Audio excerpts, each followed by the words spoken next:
컵카라는 작품을 변신이라든지 성이라든지 재밌기도 하지만 내 맘대로 읽으면 되는 거 아니야와 정답이 있는 거 아니야? 이 두 가지 사이에서 컵카 작품에 대한 공부를 하고 난 다음에 제가 이렇게 그럼 해서 뭐해? 그러니까 정답을 찾는 건 내가 그 진리가 아니기 때문에, 내가 위대하고 훌륭한 사람이 아니기 때문에 허덕이게 되고, 그 다음에 내 맘대로 하면 되는 거 아니야? 이러면 나만 좋은 게 되는 거더라고요. 그래서 누구나 다 각자 답이 있는 거 아니야? 이렇게 해서 마무리된 책이 컵카라는 책이었는데, 그러면 너도 옳고 나도 옳고 각자 그냥 생각하는 거 따로따로 얘기하고 끝난다라는 생각이 들어서, 그게 이제 상대주의 그런 거 아닐까요?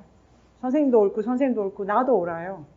그래서 그렇게 공부하고 나서는 공부를 잘 못하겠다 생각을 한 다음에 이제 뭐 서울 생활도 적고 뭐 여러 가지를 해가지고 공부를 해서 뭐해 재미없어 하다가 이제 강평 선생님이 저를 이제 죽어가는 저를 살려주셔가지고 책을 그 뭐 아무거나 읽으면 되는 거 아니야? 이렇게 해서 시작한 책이 문학 작품, 정답 있는 작품 말고 또 대충 안 읽어도 되는 뭐 그런 거 없을까? 뭐 인류 얘기 없을까 하고 잡은 첫 책이 이제 슬픈 열대라는 책이고, 그 책이 지금 우리 공부의 인문세 모임의 바탕이 됐는데요.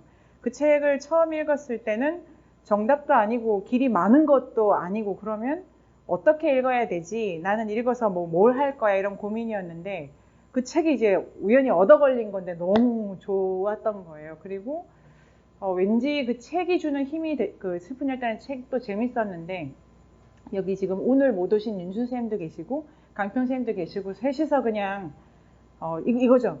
레비스트로스가 뭐라고 말했을지 몰라. 정답도 찾아보고, 혹은 뭐 강평 쌤 생각도 틀린 건 아니지, 내 생각 틀린 건 아니지, 이렇게 책을 읽다가 그 책에 그 일몰이라는 장이 있는데요.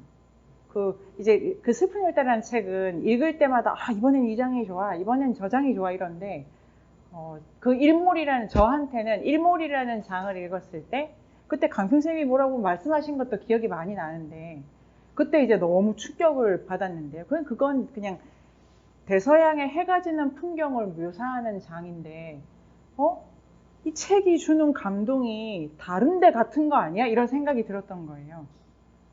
진리랑 아무 상관없는데 우리는 아름다운 걸 보고 각기 다르게 아름답다고 느끼긴 하는데, 이제 어쩌면 저 사람이랑 나랑 느끼는 게 그렇게 안 다를지도 몰라. 그래서 상대주의라는 걸 좀 넘어갈 수도 있지 않을까? 어쩌면 크게 안 다를지 몰라. 그런데 진리는 아니어도 돼. 이런 생각을 하고 이제 그 책을 끝내게 됐는데, 그 책에 이제 처음 읽었을 때는 뭐지? 이런 생각을 하다가 이제 두 번째 책도 야생의 사고를 읽고, 근데 그 책을 읽어가면서 어쩌면 많은 사람들이 나랑 달라 보이는데 크게 안 다를지 몰라. 이게 이제 되게 큰 힘을 준 것 같고, 진리는 안 찾아도 되지만 우리가 똑같은 걸 찾고 있을지도 몰라. 그게 뭐야? 이제 이런 막연한 생각을 했던 것 같아요. 근데 책에 대한 이해는 둘째치고 그때 같이 공부한다는 게 너무 재밌었어요. 선생님 없어도 돼.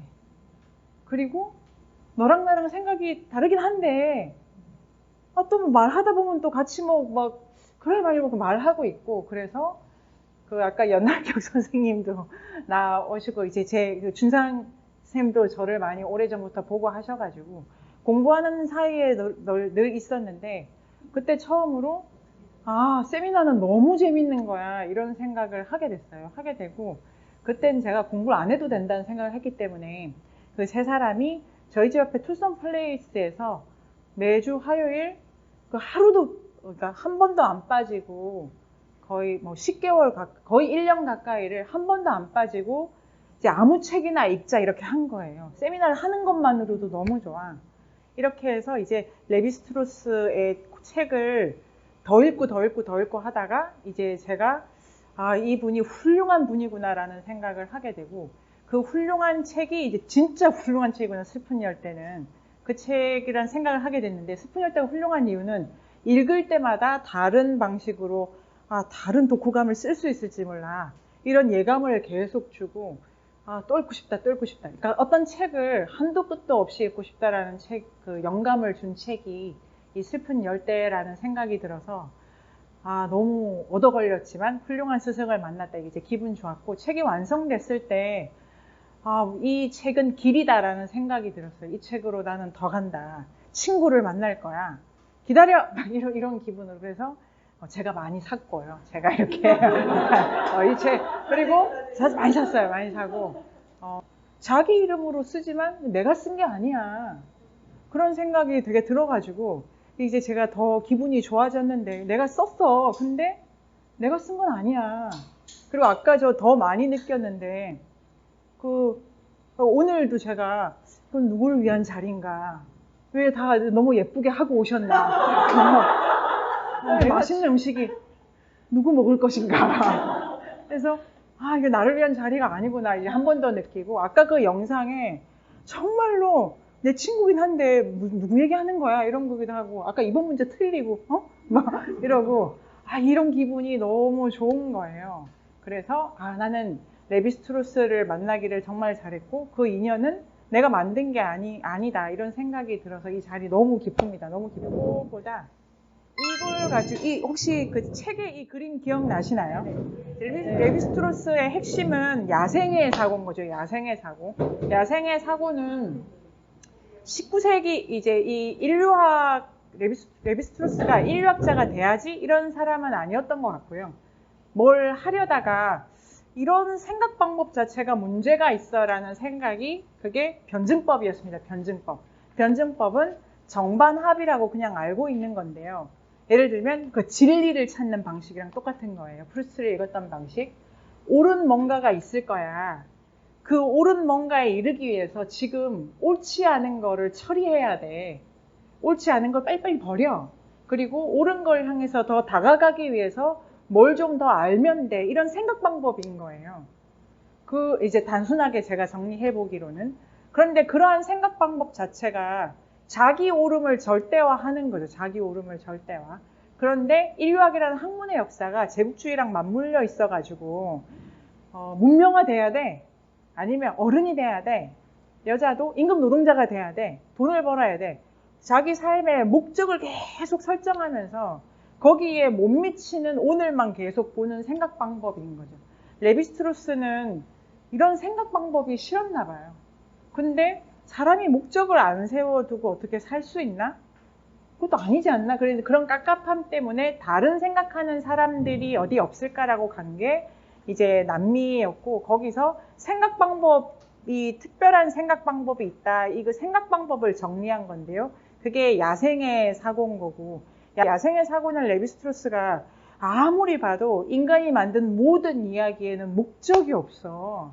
잘 생각해봐. 어떤 이야기의 목적을 가지게 된 거는 그냥 안나 까레리나라든지 19세기 이후의 소설에서나 나오는 거지. 뭐 그림동화 목적이 없어. 아니 그 백설공주한테 왕자랑 결혼하려고 너 사과먹지 이러면 공주는 억울하지 않을까요? 왜? 그 이제 결과에 인과가 없진 않지만 인생을 목적을 가지고 투사하진 않았는데 그거를 야생의 사고라고 하는 거예요. 일단 목적이 없다. 이거랑 인간이 하는 모든 생각은 이유가 있다가 야생의 사고, 왜 우리가 즉흥적일 것 같지 않습니까? 나는 개성이 있고 내 취향이 있고 절대 그럴 수가 없다는 거.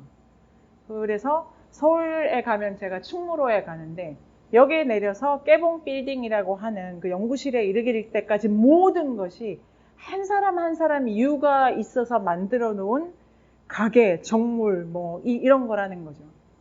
모두가 자기 이유를 가지고 달려든 것이 하나의 공간이다. 이렇게 생각을 하는 방식의 사고를 추출하는 건데요. 결론부터 말씀드리면 야생의 사고가 목적을 모른다랑 인류라면 다 한다. 두 번째 야생의 사고 핵심이 편향이 없다는데요. 편향이 없다를 다른 말로 하면 대칭적 사고라고 하는데요. 그게 변수를 어떤 방식으로 넣어도 형태 변환이 없다. 이런 건데 단순하게 말하면 어떤 법칙이 소목쌤에게도 적용될 수 있다면 나에게도 적용될 수 있다. 이런 거죠. 자, 그런 방식으로 인류는 사고한다는 거예요. 그렇기 때문에 목적을 가질 수가 없는 거예요. 나의 목적이 너의 목적도 돼야 된다는 생각을 하게 되면 안 맞지 않습니까? 이런 방식으로 이제 탐구해 들어가는 건데 레비스트루스가 정리한 것이 어떤 마을입니다. 그 슬픈 열대도 있지만 이게 왜 대칭적이냐고 하면은 사람들이 함께 살 때 사는 방식이 나한테도 적용돼야 되는 게 너한테도 적용돼야 된다는 거를 형식화해낸다는 거예요. 인간은. 그것을 야생의 사고라고 하고 문화는 그렇게 만들어진다고 하는 거죠. 그래서 이게 야생의 사고인데요. 한 마을입니다. 한 마을. 한 마을인데 강이 이제 동서로 흐르는 거고 그 책에 설명이 되어 있는데요. 이 책에 여기 이제 부족을 나눈 거예요. 이게 인력적으로는 한 부족의 반족이라고 합니다. 그래서 그 설계를 이렇게만 사람들이 우연히 모여도 레비스트루스가 보기에 일단 두 덩어리로 나눈다. 자, 그래서 야생의 사고가 그 목적과 없다, 목적을 모른다, 대칭적이다라는 거를 만들어가는 건데요. 여기 보면은 여기가 세라 반족이 있습니다. 여기 밑에가 투가레 반족이 있는 거고 여기가 약한 애들, 여기가 강한 애들 이렇게 그냥 그 형식의 성질을 부여하는 거죠. 그래서 약한 것과 강한 것이 이렇게 맞물려 있도록 그리고 강이 흐르는 방향이 있고 이게 이제 보통 레비스트루스가 보는 원시 부족의 기본 모형인데요. 모든 이 농경 들어가기 전 단계에는 기본적으로 이 모델을 쓰는데 바닷가냐 산이냐에 따라서 이게 좀 뒤틀리기는 합니다만 여기가 이제 여자들의 집입니다. 여자들의 집. 여자들의 집이고 여자들의 집이고 이 강을 이제 그러니까 암묵적인 선이 있는데요. 가운데 남자들의 집이 있는 거죠.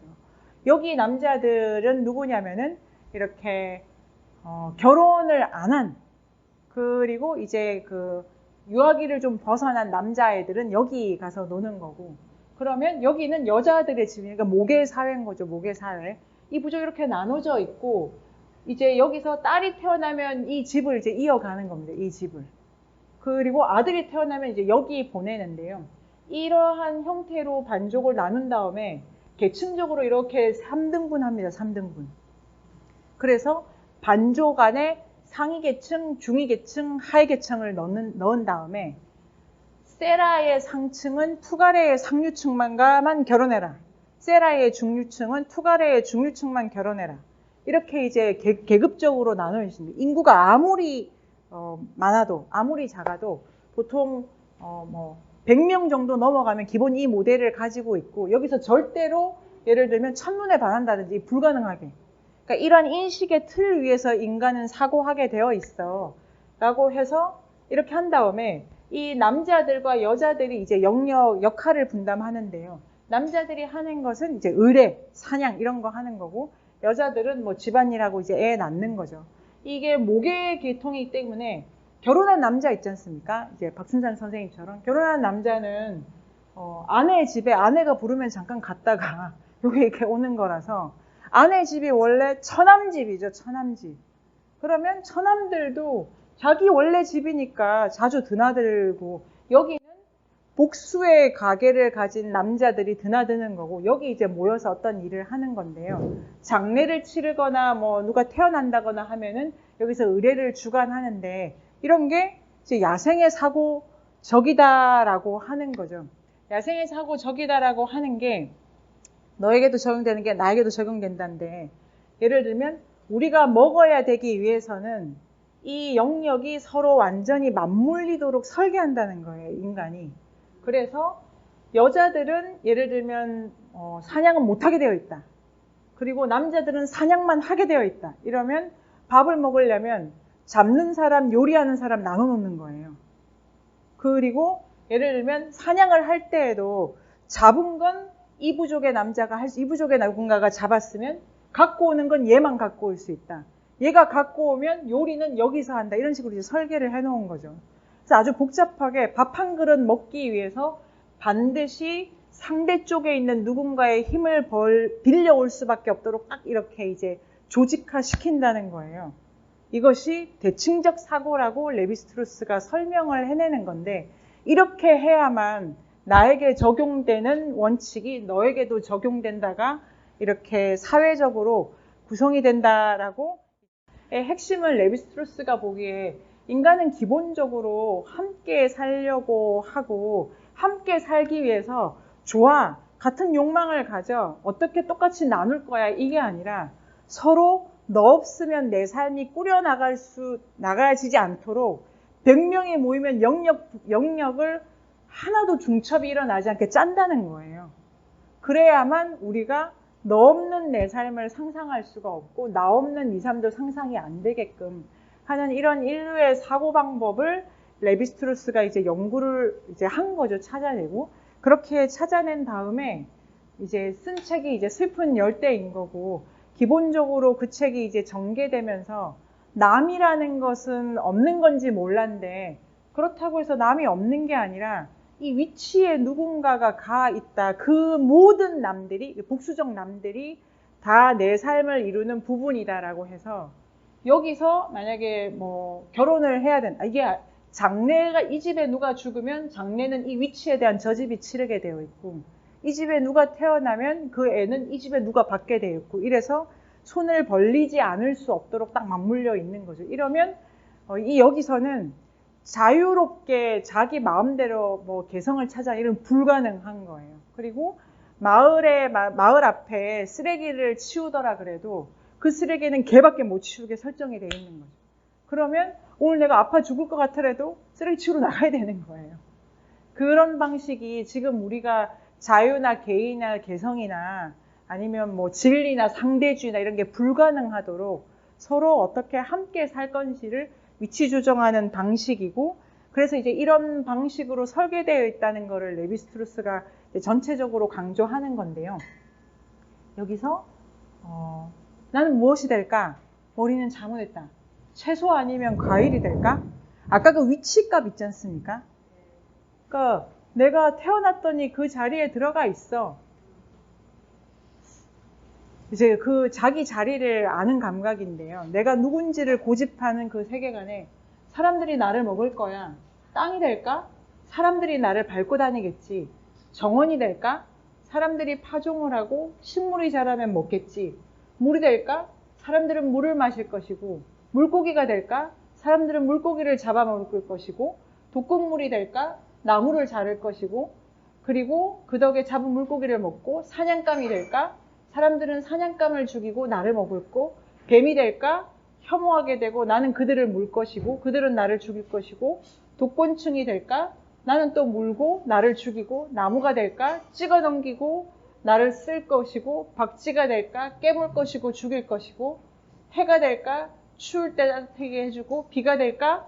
하늘에서 떨어질 것이고, 그리고 자, 너무 더울 때 나는 당신을 시원하게 해줄 것이다. 밤이 될까? 잠을 잘 수 있을 것이다. 아침이 될까?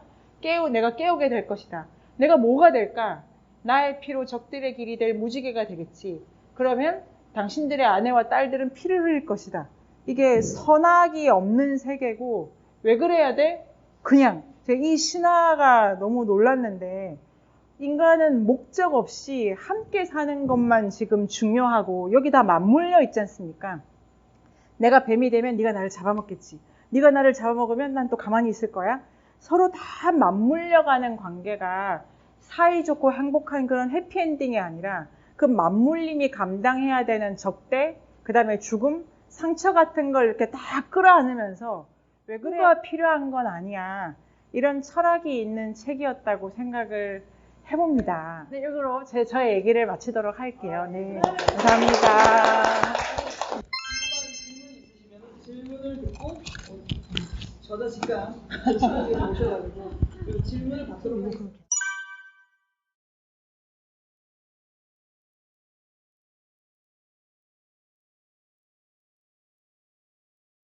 하고 싶어 하는데, 입문세처럼 아니면 새로 만든 세미나에서는 지금 제가 달라졌다고 생각을 하는데, 그전에는 나 같지 않은 사람을 못 견뎌했어요.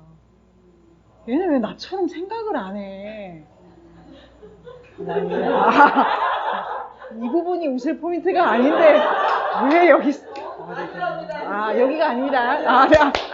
웃어주신 거네요. 근데 금방 올라오죠. 집에서도 이 새끼는 왜 엄마 말을 안 들어, 뭐 왜 금방 올라오는데요. 근데 계속 곱씹는 중이에요. 왜 그런 생각이 들냐면, 레비스트루스의 설명에 따르면 인구예요. 인구가 많아지면은 안 돼. 그래서 인류는 인구가 많아질 때 어떻게 하냐면 영역이 안 겹치는 작전을 쓴 것이 문화다라는 거예요. 그게 계급입니다, 계급. 계급이면 그 세미나에서도 이제 그 재밌는 에피소드인데요. 지금 여기 바퀴벌레 있지 않습니까? 있다고 치고 아니면 풀 있지 않습니까? 아니면 여기 뭐 사자가 있을 수도 있는데 이들이 먹이를 놓고 싸우지 않으면 영역의 중첩이 안 일어나기 때문에 이 안에 아무리 다양한 것들이 들어와도 공간이 안 비좁아요. 진짜 느낌 오시죠? 사람을 가지고 영역을 걸어놓은 거예요. 계층적으로. 그게 계급인 거죠. 그러면 너희는 절대로 섞이지 마. 이게 뭐 드라마 보면 뭐 양반이 뭐 하인과 결혼 이게 불가능하게 되어 있고 그런 사회에 들어가면 서로가 서로를 사람으로 보지 않기 때문에 결혼할 수 있다고 생각 안 합니다. 그게 그냥 네안데르탈인이 사피엔스 보듯이 같긴 한데 쟤랑 살 순 없지 않나? 완전 종이 다른 거. 개, 고양이 보듯이. 그런 식으로 특정한 공간에 인구를 배분을 잘 하면 영역을 가지고 싸우지 않고 서로 필요한 걸 잘 나눠가지고 맞물리면서 잘 살 수 있어. 이렇게 하는 거죠. 그런데 이때 문자가 들어가면 곤란해집니다. 왜냐하면 이게 설계상 영역의 중첩이 안 일어나도록 우리 마을에는 계절상 겨울이 좀 길어. 눈치 오는 애 셋. 뭐 이렇게 만들어 놓을 거지 않습니까? 근데 눈치 오는 애 셋 이런 거 이렇게 영역을 잘 배분해놔서 아침에 치우는 애, 점심때 치우는 애, 저녁에 이렇게 해놨는데 태어난 애가 다리가 없어. 그러면은 걔를 거기 못 넣잖아요. 그럼 얘를 빼가지고 딴 데 넣어야 되지 않습니까? 이런 방식으로 사람의 개성이나 자질이 아니라 위치를 다 정해놓은 다음에 이번에 얘가 태어나야 돼. 이래서 이제 걔는 그냥 그래서 레비스트로스도 소개하는데 노래 부르는 위치에 태어났어. 그럼 노래를 잘 불러야 돼, 반드시. 그리고 본인이 잘 부르고 사람들은 잘 부른다고 하고 근데 그 중에 안 되는 애들이 있지 않습니까? 그러면 부족에서 뭔가 이제 족 전체가 위치 조정을 하는 의뢰를 치러가지고 이제 비율을 맞추는 거죠. 이럴 경우에 태어난다든지 죽는다는 게 너무 큰 사건이지 않습니까? 죽으면 그 눈치 오는 애 자리가 아침에 눈치 오는 애가 자리가 비워졌기 때문에 누가 거기 빨리 메꿔야 되는데 그냥 못 들어오는 거예요. 그러면 그거를 조절을 계속 하기 위해서 예비군을 만들어 놨는다든지 아니면 태어났는데 인구가 너무 과열해가지고 빈자리가 없어. 그러면 위치 값을 안 줘가지고 애를 사람 취급 안 해. 그래서 위치 값을 부여하는 게 통과 의뢰인 거죠. 그래서 통과 의뢰를 하면 그 위치에 할당된다 해서 이제 가는 거죠. 그래서 필요할 때마다 빨리 하거나 이런데 문자가 들어가면 어떻게 되냐면은 자질, 능력, 성격을 그냥 고정화시키지 않습니까? 그럼 이제 전도가 일어나는 거죠.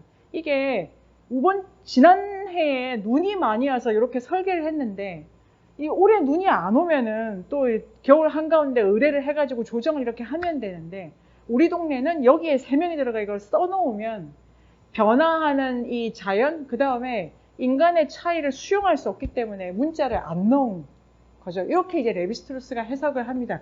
그거랑 제가 이것도 생각한 건데요. 문자를 둘러싼 신화 있지 않습니까? 그게 다 외부 기원설이에요. 문자는 바깥에서 누가 주는 거예요. 세종대왕도 잘 생각해 보시면 그게 밖에서 연구해가지고 조선반도 안에서 뭘 만들어낸 문자가 아니라 저 위쪽에서 무슨 연구한 거 조합한 거지 않습니까? 이게 레비스트로스는 이상한데 그렇기 때문에 거부했다고 하는데요. 생각해보면 우리 이 정도 사는데 문자가 필요할까요?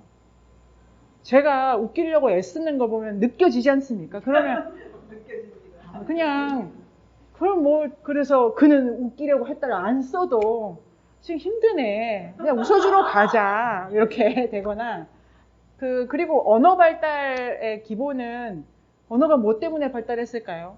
요새 대세는 터치설입니다. 터치설. 이걸 가지고 언어가 발달하는 게 이러면 안다고.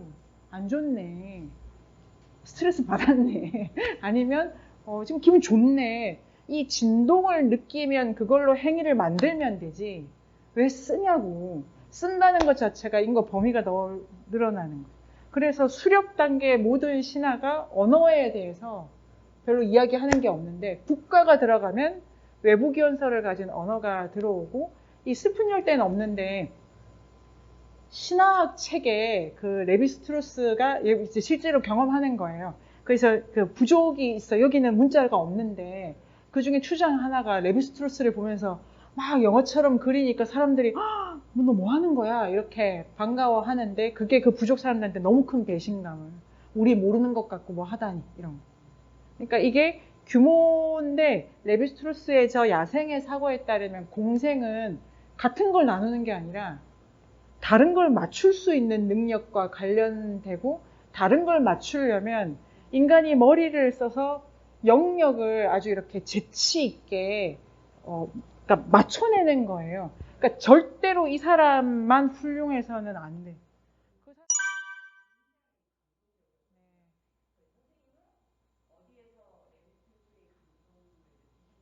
아, 네네. 지금도 소름이 돋네요. 네. 슬픈 열대에 기도하는 사람이 나오는데 기도하는데 그냥 해변가인가요? 그 누구나 자기 신을 모시고 있다고. 그게 그러니까 제가 그 참 그 상대주의 네 신 내 신 달라. 네 마음대로 해. 그런 생각을 하고 나서 되게 허무하고 같이 뭐 해? 이 동생 뭐 이런 생각을 했는데 각자 그래 신이 없는 삶은 너무 불행한 거야.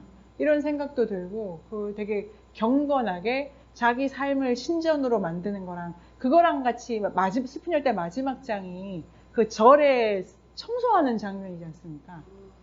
그럼 전 그것도 너무 좋더라고요. 신이 가르침을 줘서가 아니라 난 내 삶을, 내 신전을 만드는 삶을, 그러니까 내 하루가 신전 생활이다. 자기를 성스럽게 돌볼 수 있는 그러한 진리를 만들어가는 삶이 좋지. 그래서 그 장면도 너무 좋았어요. 너무.